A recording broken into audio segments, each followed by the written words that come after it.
मित्रांनो, आई कुठे काय करते या मालिकेच्या आजच्या भागामध्ये संजना घरातील सर्वांना म्हणते, आता तुम्हाला असं वाटत असेल की आम्ही दुसरीकडे राहणार, पण असं नाही आहे. आम्ही तरी कुठे जाणार, आमचं तरी दुसरं कुठे घर आहे. आणि अरुंधती, तुला एक सांगू का गं, तुला असं वाटत असेल ना की घाबरून वगैरे आम्ही हे घर सोडून जाऊ, शहर सोडून जाऊ, तर असं होणार नाही आहे. आणि तुम्हाला जर असं हवं असेल ना, तर तुम्ही मार्केट रेट प्रमाणे या घराचे शेअर्स आम्हाला देऊन टाका. तेवढे पैसे आहेत का तुमच्याकडे? आता पैशांचा विषय काढल्यानंतर एकदम सर्वजण शांत राहतात. त्यामुळे आता संजना हसते आणि म्हणते, बापरे, मला माहीत होतं की तुम्ही पैसे देऊ शकणार नाही आहात. मग तुम्हाला आता आम्हाला टॉलरेट करावं लागणारच आहे. असं म्हणून आता ती सर्वांना म्हणते की आम्ही इथून कुठेही जाणार नाही, इथेच राहणार आहोत. ती आता पुढे जाते. फराळाचं ताट आता ठेवलेलं असतं, ती त्यातील चकली आता घेते आणि खाते. म्हणते की थोडी ऑइली आहे असं म्हणून ती आता पुढे जाते आणि पुन्हा मागे येत अनिरुद्धला म्हणते, थांबा. ती आता अरुंधतीला विचारते, काय गं, आमची रूम आहे ना तशीच असणारच, कारण तुम्हाला ही खात्री होती ना की आम्ही पुन्हा इकडे येणार म्हणून. पुढे आता संजना अरुंधतीवर हसते आणि म्हणते, या सिच्युएशनला अरुंधती तू तर काहीच करू शकत नाहीये. त्यानंतर आता आप्पा म्हणतात, काय निर्लज्ज आहेत ग दोघेजण, त्यांना कसली लाज वगैरे शिल्लक सुद्धा नाही. मग आता कांचन म्हणते, अहो आता आपण तरी काय करणार, त्यांना दुसरं घर तरी राहायला आहे का आता. त्यावेळी आप्पा म्हणतात, हो तुझा लेक आलाय ना म्हटल्यावर तुला काय, तेवढंच पाहिजे फक्त. तुझ्या मनात तर अगदी आनंदाच्या उकळ्या फुटत असतील नाही का. त्यावेळी आता आप्पांना उगीच त्रास होईल म्हणून अरुंधती म्हणते, आप्पा तुम्ही जरा शांत व्हा बरं. अहो चिडचिड करू नका उगीच, कारण मला माहीत होतं हे घडणार आहे. या घरावरचा हक्क अनिरुद्ध आणि संजना सोडणार नाहीयेत. मला परवाच नितीन आणि सुलेखाताईंनी सांगितलं होतं. तेव्हा पुढे आता यश म्हणतो, म्हणजे आता यांच्याबरोबर राहावं लागणार. आज सध्या तरी दुसरा काही पर्याय दिसत नाही, असं आता अरुंधती म्हणते. इकडे आता संजना ही रूममध्ये एकदम रिलॅक्समध्ये बसलेली असते. तेव्हा ती म्हणते, खूप छान वाटते अरे अनिरुद्ध मला, कारण घर हे घर असतं रे. 5 स्टार हॉटेलची सुद्धा याला सर येणार नाही, कारण आपलं घर ना ते आपलं घर असतं, तेथेच निवांतपणा मिळतो. मग आता अनिरुद्ध म्हणतो, संजना ते सगळं बरोबर आहे ग, पण आई आप्पा माझ्याशी बोलणार नाही ग. ती आता म्हणते, हे मला माहीत होतं तुझ्याशी बोलणार नाही येत ते, मग तुझ्यासाठी काय त्यांनी रेड कार्पेट घालायला हवं होतं का. अरे या सगळ्यामध्ये तू अडकू नकोस आणि इमोशन्समध्ये तर नको. आपण काय प्लॅन केला आहे तुला माहीत आहे ना. तेव्हा अनिरुद्ध म्हणतो, हो ठीक आहे, पण एका घरात राहून एकमेकांशी बोलायचं नाही हे खूप त्रासदायक असतं, तुला नाही कळणार ग. तेव्हा आता संजना म्हणते, इग्नोर कर त्यांना. हे बघ, आपल्याला ना भोसले बिल्डरला अगोदर पैसे रिटर्न द्यायचे आहेत. ते जर रिटर्न दिले नाही ना तर अंगलट येईल सर्व प्रकरण आपल्या. अरे आपल्याकडे नोकरी नाहीये, पैसा नाहीये, रेंटवर सुद्धा दुसरीकडे राहू शकत नाही. हे घर आहे तर निदान आपल्या डोक्यावर छप्पर तरी आहे. इथे आपल्याला कुणीही खायला प्यायला अडवणार नाही, त्यामुळे सध्या तरी ॲडजस्ट कर जरा. आणि तसंही आपल्याला कुठे इथे रिलेशन मेंटेन करायचं आहे, आपल्याला फक्त आपल्या गरजा भागवायच्या आहेत, दॅट्स इट. असं म्हणून आता ती त्याला समजावू लागते. तेव्हा अनिरुद्ध म्हणतो, तुझं बरोबर आहे, काही काळ तरी आपल्याला यांच्याशी आता जमवून घ्यावंच लागेल. आता अनिरुद्ध म्हणतो, अजिबात अरुंधतीला सोडायचं नाहीये. मग आता संजना म्हणते, ती इथे शिफ्ट झालीये, आता ती इथे असेपर्यंत तिचाच बज इथे असणार. सो सगळ्यात अगोदर आपल्याला तिला या घरातून हाकलून द्यावं लागणारच. एकदा का ती गेली ना, तिच्या पाठोपाठ यश, त्याचबरोबर आरोही, अनघा हे सुद्धा जातील. आणि ईशा व अभिला आपल्याबरोबर राहण्यासाठी तोंडच नाहीये, कारण त्यांनी अगोदरच आपल्याला चीट केलं आहे. त्यामुळे ते दोघेही गेल्यानंतर हे सगळं आपलंच आहे. त्यानंतर आता आई आप्पा सुद्धा त्या पाठोपाठ जातील, असं संजना जेव्हा म्हणते तेव्हा अनिरुद्ध रागातच म्हणतो, नाही, आई आप्पा अजिबात इथून कुठेही जाणार नाही, ते आपल्याबरोबरच राहणार. संजना म्हणते, ओके आहे, पण अगोदर आपल्याला अरुंधतीला घराबाहेर काढायला हवं.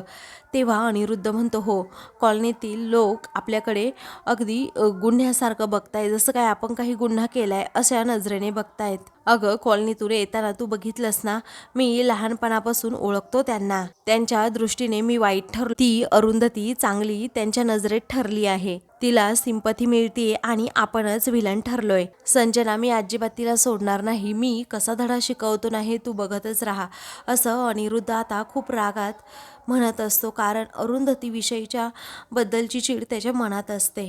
त्यानंतर संजना म्हणते, अगोदर आपल्याला जेवण करायचे, चल खूप भूक लागली आहे. मग आता अनिरुद्ध हो असं म्हणतो. पुढे ती आता अनिरुद्धला म्हणते, थांब जरा अनिरुद्ध, हे बघ कुणी काहीही बोलू देत, आपल्याला अजिबात आपण फरक पाडून घ्यायचा नाही. कारण आपल्याला फक्त इथे राहायचंय, वेळ मारून न्यायची आहे. तेव्हा तो ठीक आहे असं म्हणतो. बाहेर आप्पा, अरुंधती, यश, आरोही हे बसलेले असतात. त्याचवेळी यश हा खूप चिडतो आणि म्हणतो, दिवाळीचा अख्खा मूड घालवला, हे लोक का आले तिथे? आरोही म्हणते, शांत राहणारे यश, अरे ते येणारच होते इकडे, आपल्याला माहीत होतं ना. पुढे यश आता म्हणतो, कसं आहे ना, हे आले ना कोणालाही सुखाने जगू देत नाही. आपलं आपलं असं मस्त चाललं होतं छानपैकी, हे आले आणि मिठाचा खडा टाकला. आप्पा, कसं आहे ना, त्या दोघांचं इंटेन्शन एकच आहे, फक्त आणि फक्त आपल्याला त्रास देणं. तेव्हा आप्पा म्हणतात की अरे तुला तर माहीत असेल, त्यांच्याकडे नोकरी नाही, पैसा नाही, उत्पन्नाचं साधन नाही आणि घरसुद्धा नाही. त्यामुळे समृद्धी एकमेव जागा आहे जिथे त्यांना सगळं काही मिळू शकतं आणि म्हणूनच ते इकडे आले आहेत. त्यांच्याकडे दुसरा पर्यायच नाही आहे, म्हणून ते इकडे आले आहेत. त्यावेळी आता यश म्हणतो, आप्पा काहीही करून दोघांनाही घराबाहेर काढलं पाहिजे, कारण यांना बघितलं तरी माझ्या डोक्यात तेडीक जाते. तर अनघा म्हणते, त्यांना फेस करण्याशिवाय आपल्याकडे दुसरा पर्याय नाही आहे. मग आता यश म्हणतो, अनघा, माझ्याकडे जर पैसे असते ना, यांच्या तोंडावर फेकून मारले असते आणि माझ्या घरातून कायमचं जा असं म्हटलं असतं. त्यानंतर संजना आता तेथे येते आणि टाळ्या वाजवते. म्हणते की बापरे, आमच्या तोंडावर तू पैसे फेकून मारले असते का? पण तुझ्याकडे तेवढे पैसे नाही आहेत ना. अरे मला तर असं वाटतं ना, तू खरंच आमच्या तोंडावर पैसे फेकून मारावेत. म्हणजे कसं ना, तेच पैसे आम्ही घेऊ आणि इथून निघून जाऊ. पण ती अमाऊंट किती आहे तुला माहीत आहे का? असं म्हणून ती आता त्याच्यावर हसते. अरे आयुष्य कमी पडेल तरीही अजिबात तुला तेवढे पैसे कमवता येणारच नाही असं संजना म्हणते. यश म्हणतो, ते आम्ही आमचं पाहू, काय करायचं आणि काय नाही. पुढे आता संजना म्हणते, त्यामुळेच आम्ही म्हणत होतो की हे घर बिल्डरला देऊयात म्हणून. अनघा आता चिडते आणि म्हणते, तो विषय पुन्हा पुन्हा नकोय, तो विषय बंद करूयात आता आपण, बिल्डर वगैरे आणि हे घर पाडण्याचा सुद्धा. तुम्हाला जर इथे राहायचं असेल ना, तर गुपचूप शांतपणे राहा, अजिबात कोणताही वाद न घालता आणि कोणताही प्लॅन न करता. सणावाराला अजिबात घरामध्ये क्लेश नको आहे आम्हाला. तेव्हा आता संजना म्हणते, एक्सक्यूज मी, हॉट, तू काय म्हणालीस? अगं क्लेश काय आम्ही करतोय का? त्यावेळी आता अनघा म्हणते, हो तुम्हीच करताय ना. तेव्हा यशला सांग, कारण यशच आमच्याबरोबर वाद घालतोय. त्याला जर आमचा एवढाच प्रॉब्लेम असेल ना, तर यशला सांग मग, कारण त्यालाच इथे राहायचं नाही आहे ना आमच्याबरोबर. मग त्याला म्हणावं, जा तुझ्या आईकडे समोर जाऊन राहा बरं. तेव्हा यश आता रागातच उठतो आणि म्हणतो, मी का जाऊ? का जाऊ का मी? अगं हे आमचं घर आहे आणि कोर्टाने आमच्या बाजूनेच निकाल दिलाय. अरे लाज तर तुम्हाला वाटायला हवी, कारण एवढं सर्व होऊन देखील तुम्ही इथे राहायला आलात. तोंड वर करून तू काय आम्हाला सांगतेस ग? तेव्हा अनिरुद्ध लगेच संजनाची बाजू घेत म्हणतो, तोंड सांभाळून बोल जरा, तू कुणाबरोबर बोलतोस ना याचं भान ठेव. तेव्हा आता आप्पा म्हणतात, वा रे वा, त्याला तोंड सांभाळून बोलायला सांगतो आणि तू काय वेगळं करतोस रे? कारण यश म्हणतो ना, ते अगदी बरोबर आहे, तुम्ही दोघेही अगदी निर्लज्ज आहात. अरे तुमच्याकडे थोडी जरी लाज शिल्लक असती ना, तुम्ही या घरामध्ये पाऊलसुद्धा टाकलं नसतं. तेव्हा अनिरुद्ध आता विचारतो, मग कुठे जायला हवं होतं आम्ही? अहो आप्पा, हे घर आमचं सुद्धा आहे. जेवढा तुमचा हक्क या घरावर आहे ना, तेवढा आमचा सुद्धा आहे. कारण कोर्टाने तो हक्क अजून काढून घेतलेला नाहीये. तुम्हा कोणाला आवडो किंवा न आवडो, आम्ही इथेच या घरात राहणार. आप्पा म्हणतात, ते आम्हाला दिसतच आहे, कारण नको असताना सुद्धा तुमची तोंड आम्हाला बघावी लागतायत. तेव्हा संजना म्हणते, अनिरुद्ध पाहिलं का, अरे तुझे वडीलच तुला ऐकवतायत. मग आता अनिरुद्ध म्हणतो की आपल्याला माहीत आहे ना नक्की कोण भडकवतंय आणि कोण नाही यांना. तेव्हा यश म्हणतो, कोण भडकवतंय? तेव्हा आता मी तुझ्याशी बोलत नाहीये असं रागातच अनिरुद्ध म्हणतो. पुढे आता तो म्हणतो की आप्पा, मी तुम्हाला अगोदरच ऑर्न करतोय की त्या अरुंधतीपासून एकदम सावध राहा म्हणून. आप्पा, तुम्हाला वाटत असेल तिला तुम्हाला आधार द्यायचा आहे, परंतु तसं नाहीये. तिला फक्त तुम्हाला लुबाडायचंय. तेव्हा आईबद्दल एक अक्षर काढलेलं मला अजिबात चालणार नाहीये असं रागातच यश म्हणतो. मग आता संजना म्हणते, अरे बापरे, म्हणजे आईबद्दल बोललं तर तुला एवढा राग येतो का रे? अरे पण तुला कितीही वाईट वाटलं ना तरीही हीच फॅक्ट आहे यश. त्यानंतर अनिरुद्ध सुद्धा अरुंधती विरोधात बोलायची संधी सोडत नाही. तो म्हणतो, ती कशी आहे ना, एक ना एक दिवस तुम्हाला समजेल. सत्य जेव्हा तुमच्या समोर येईल ना, तेव्हा तुमचे खरंच डोळे उघडतील. त्यानंतर आता रागातच यश म्हणतो की हे पहा, तुम्हाला जे काही करायचं असेल ना ते तुमच्यापाशीच ठेवा, परंतु इथून पुढे जर या घरामध्ये आईला नावं ठेवली ना तर माझ्या एवढं वाईट कोणीही नसेल. तेव्हा काय करणार आहेस तू असं अनिरुद्ध विचारतो. तेव्हा मी काय करणार असं यशसुद्धा आवाज चढवूनच बोलतो. तेव्हा त्या दोघांमध्ये आता खूप वाद होऊ लागतात. संजना अनिरुद्धला तर आरोही ही यशला शांत राहायला सांगते. त्यानंतर आता आप्पा म्हणतात, यश अरे जाऊ दे ना, असं म्हणतात ना निर्लज्जम सदासुखी, त्यांच्याबरोबर भांडण करून काही उपयोग आहे का? जाऊ दे, तू अजिबात त्यांचा विषय घेऊ नकोस, कारण सणावाराला अजिबात वाद नको आहे. तेव्हा आता हे आलेत ना मग कसले सणवार असं यश रागातच म्हणतो. तेव्हा अनिरुद्ध पुन्हा एकदा त्याच्यावर चिडतो. तेव्हा अनघा आता सर्वांना शांत करते आणि म्हणते की आप्पा, तुम्ही पण चला आतमध्ये. यश चल. आरोही आता यशला घेऊन आतमध्ये जाते तर आप्पांना घेऊन अनघा आतमध्ये जाते. संजना आता अनिरुद्धला म्हणते, पाहिलं का अनिरुद्ध, अरे यांचं नक्की काय चाललंय, हे सगळं कुणामुळे घडतंय? तेव्हा अनिरुद्ध आता रागातच म्हणतो, मी त्या अरुंधतीला अजिबात सोडणार नाहीये, कारण तिने माझी माणसं माझ्यापासून तोडली, कारण त्याची शिक्षा आता तिला भोगावीच लागणार आहे. अरुंधतीला धडा शिकवण्याची तो जणू शपथच घेतो. त्यानंतर आता संजना म्हणते, हो, अरुंधतीला धडा शिकवायचा आहेच. तर दुसरीकडे अरुंधती ही आता सुलेखाताईंना दिवाळीच्या शुभेच्छा देण्यासाठी आलेली असते. तेव्हा सुलेखाताईंना आता अरुंधती आली म्हणून खूपच आनंद होतो. नितीनसुद्धा तेथे असतो. प्रत्येकजण एकमेकांना आता दिवाळीच्या शुभेच्छा देतात. अरुंधती, सुलेखाताई त्याचबरोबर नितीनसाठी सुद्धा फराळ घेऊन आलेली असते. तेव्हा वर्षाने सुद्धा तुमच्यासाठी मिठाई पाठवल्याचं आणि फराळ पाठवल्याचं आता नितीन म्हणतो. मग आता सर्वजण खुश असतात. तेव्हा आपापल्या घरी दिवाळी साजरी करून आपांना खूप छान वाटत असेल ना, असं आता सुलेखाताई म्हणतात. कांचन आणि आप्पा कसे आहेत अशीही त्यांची विचारपूस ती आता करत असते. ते दोघेही ठीक असल्याचं आता अरुंधती खुशाली कळवते. मग आता त्यानंतर ती एकदम डिस्टर्ब होऊन जाते. तेव्हा सुलेखाताईंना समजतं की ही एकदम शांत आहे, काय झालं असेल. त्या आता विचारतात, काय झालं अरुंधती? तेव्हा अरुंधती म्हणते, हो, सकाळीच अनिरुद्ध आणि संजना हे घरी आले आहे समृद्धीमध्ये, ते आता जाणार नाही म्हणतात. ऐकताच आता इकडे नितीनला खूप राग येतो. तो म्हणतो, किती निर्लज्ज आहे ना. तेव्हा आता सुलेखाताई म्हणतात, हो, मला कल्पना होती ते येणारच म्हणून. आता आल्यापासून त्या दोघांनी मनस्ताप द्यायला सुरुवात सुद्धा केली आहे असं आता अरुंधती म्हणते. तेव्हा सुलेखाताई म्हणतात, अनफॉर्च्युनेटली आता या सिच्युएशनमध्ये ना अरुंधती, आपण काहीच करू शकत नाही बाळा. म्हणजे कायद्याने आपल्याला त्या दोघांनाही घराबाहेर नाही काढता येऊ शकत. पुढे आता अरुंधती म्हणते, आता मला काय करावं ना तेच कळत नाहीये, कारण माझी द्विधा मनस्थिती झाली आहे. तेव्हा आता काय झालंय पुढे असं सुलेखाताई विचारतात. मग आता आई आप्पांची अशी इच्छा आहे की मी समृद्धीतच राहावं. मग आता नितीन म्हणतो, हे तर बेस्ट आहे. तुला माहिती आहे का, तू जर तिथे राहिली तर ते दोघेही जरा वचकूनच राहतील. मग आता अरुंधती म्हणते, पण ते दोघे तिथे असल्यानंतर मी कशी राहू तिथे? पुढे आता समृद्धीमध्ये मी न राहावं अशी त्या दोघांची इच्छा असणारच. आणि जर काही राग माझ्यावर त्यांनी काढला तर मग आता ते तुला काही करणार नाही असं मला वाटतंय, परंतु त्यांचा काही भरोसासुद्धा नाही, कारण ते आता जरा वचकून राहतील. कारण आता कोर्टामध्ये ज्या प्रकारे त्यांना आपण खेचलं होतं तो प्रकार पाहून जरा त्यांच्या पायाखालची जमीनसुद्धा सरकली असेल. पण त्यांचा काही भरोसाच नाही मला तर आता इथून पुढे, कारण त्यांनी एवढं जे काही केलं आहे ना, तुझ्यामुळे ते घरातील सर्वांना धारेवर धरू शकतात. ते कुठल्याही टोकाला सुद्धा जाऊ शकतात. त्यामुळे तू जरा अलर्टच राहा असं आता नितीन तिला सल्ला देतो. तर इकडे आता कांचन ही रात्रीची बाहेर आली असते, तर आरोही ही तेथेच आता दिवे लावत असते.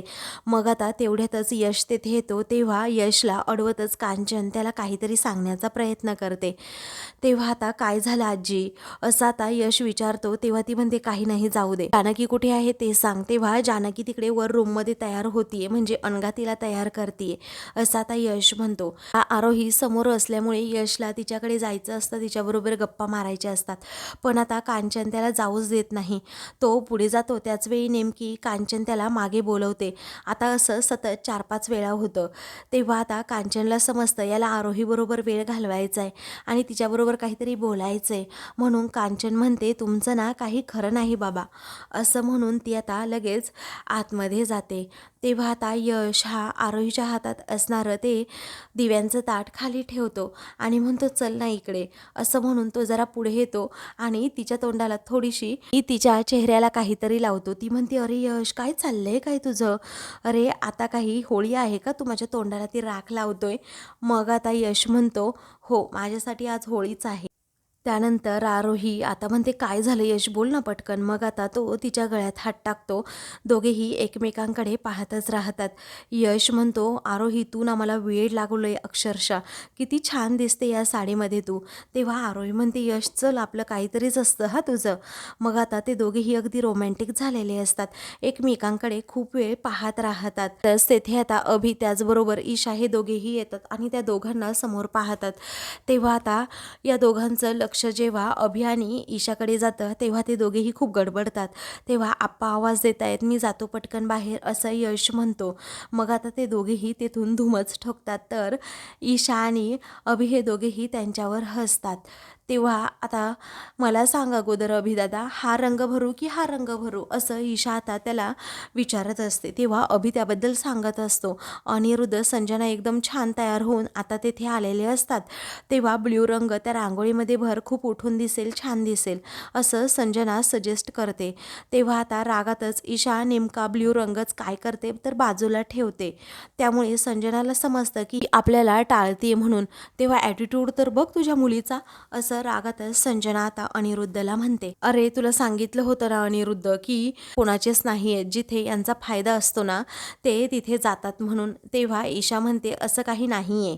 तेव्हा कोर्टात आमच्या विरोधात साक्ष कोणी दिली, तुम्हीच ना, असं का केलं? संजना ईशाला जाब विचारते. पुढे काय झालं? अगं आम्ही दोघे जेलमध्ये गेलो आणि तुम्ही इथे बाहेर मस्तपैकी ऐश करत राहिलात, असं रागातच आता ती पुढे आता अभि म्हणतो की संजना, मी सुद्धा जेलमध्ये होतो, समजलं? तेव्हा आता संजना म्हणते, बाहेर आल्यावर तुम्ही प्रयत्न तरी केलेत का आम्हाला बाहेर काढण्याचे? तेव्हा ईशा म्हणते, नाही केले प्रयत्न, कारण तुम्ही दोघे मिळून आम्हाला फसवत होता, मग आम्ही का तुम्हाला बाहेर काढण्यासाठी प्रयत्न करायचे? तेव्हा अनिरुद्ध विचारतो, अगं काय फसवलं होतं आम्ही? मग आता अभि म्हणतो, कसं आहे ना बाबा, हे पहा, भोसले बिल्डर घरी आला होता, त्याने आम्हाला सांगितलं की तुम्ही त्याच्याकडून पैसे घेतले होते, ॲडव्हान्स घेतला होता. मग ॲडव्हान्स घेतला तर आमच्या दोघांपासून ही गोष्ट तुम्ही का लपवली, असं अभि आता विचारतो. आणि हे न सांगण्यामागे तुमचा काहीतरी खरंच वाईट पर्पज होता हे आम्हाला समजलंय. मला जर आम्हाला तुमच्या पार्टीत घ्यायचंच नव्हतं तर अगोदर इन्व्हॉल्व तरी कशाला करायचं? तुमचा प्लॅन हा बरोबर सक्सेस होणार होता, बरोबर ना, असं अभि आता ईशा म्हणते, अरे यांचा प्लॅन काय होता मला माहीत आहे ना, आपल्याला फसवायचं आणि आपले हक्क सुद्धा त्यांना घ्यायचे, हाच प्लॅन होता त्यांचा. तेव्हा तुमचा विश्वास नाहीये का माझ्यावर? अनिरुद्ध रडकुंडीला येत विचारतो.